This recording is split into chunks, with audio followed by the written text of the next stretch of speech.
আবাবিল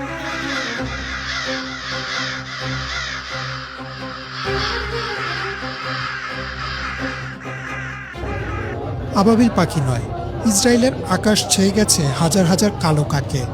ইরানের সাথে চলমান যুদ্ধের মাঝেই তেল আবিবের আকাশে এই রহস্যময় ও গা ছমছমে দৃশ্য দেখা গেছে। কালো কালো কাকের বিশাল ঝাঁক শহরের আকাশ ঢেকে ফেলেছে, যা স্থানীয় বাসিন্দা এবং নেট দুনিয়ায় ব্যাপক চাঞ্চল্যের সৃষ্টি করেছে।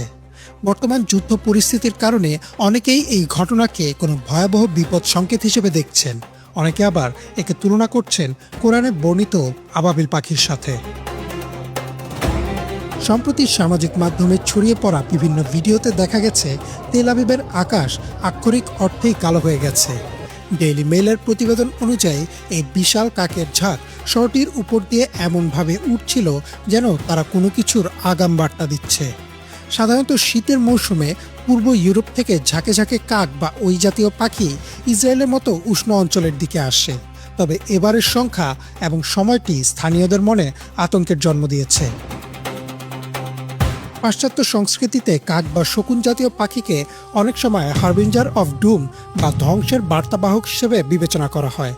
দ্য নিউজের তথ্য মতে অনেক লোকগাথায় কাকের এমন অস্বাভাবিক জমায়েতকে যুদ্ধ, মহামারী বা বড় কোনো প্রাকৃতিক দুর্যোগের পূর্বাভাস হিসেবে দেখা হয়।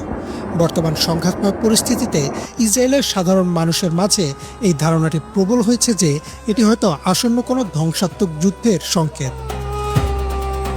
তেল আবিবের বাসিন্দাদের মধ্যে মিশ্র প্রতিক্রিয়া দেখা দিয়েছে। ইকোনমিক টাইমস জানাচ্ছে অনেক ইসরায়েলি একে প্রাকৃতিক স্বাভাবিক নিয়ম হিসেবে দেখলেও একটি বড় অংশ একে অশুভ লক্ষণ হিসেবে মনে করছেন। সামাজিক যোগাযোগ মাধ্যমে অনেকেই একে আধ্যাত্মিক বা ঐশ্বরিক সতর্কবাণী হিসেবেও ব্যাখ্যা করছেন।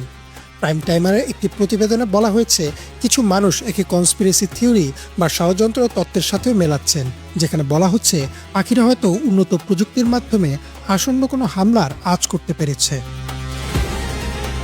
নেটিজেনদের অনেকেই একে তুলনা করছেন কোরআনে বর্ণিত আবাবিল পাখির সাথে। ইসলামী বর্ণনা অনুযায়ী মহানবী সাল্লাল্লাহু আলাইহি ওয়াসাল্লামের জন্মের কিছুদিন আগে বিশাল হাতির বাহিনী নিয়ে কাবা ধ্বংস করতে আসে ইয়েমেনের তৎকালীন গভর্নর আব্রাহা, কিন্তু তার বাহিনী মক্কায় প্রবেশ করলে অলৌকিকভাবে ঝাঁকে ঝাঁকে আবাবিল পাখি এসে তাদের উপর পাথর নিক্ষেপ করে আর কাবা রক্ষা করে।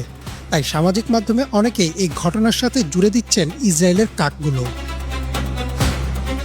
বিশেষজ্ঞদের মতে এটি মূলত পাখিদের একটি স্বাভাবিক আচরণ, যাকে মারমারেশন বলা হয়।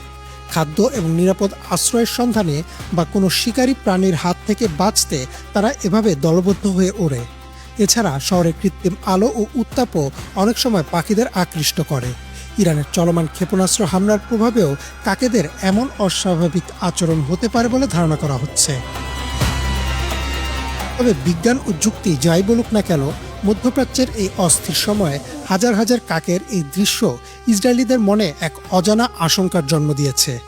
প্রকৃতির এই আচরণ নিছকই কাকতালীয় নাকি সত্যিই কোনো দুর্যোগের আভাস, তা সময় বলে দেবে। তবে আপাতত এই দৃশ্য তেল আবিবের আকাশকে এক রহস্যময় অন্ধকারে ঢেকে রেখেছে। ইমরান মাহমুদ, বাংলাভিশন।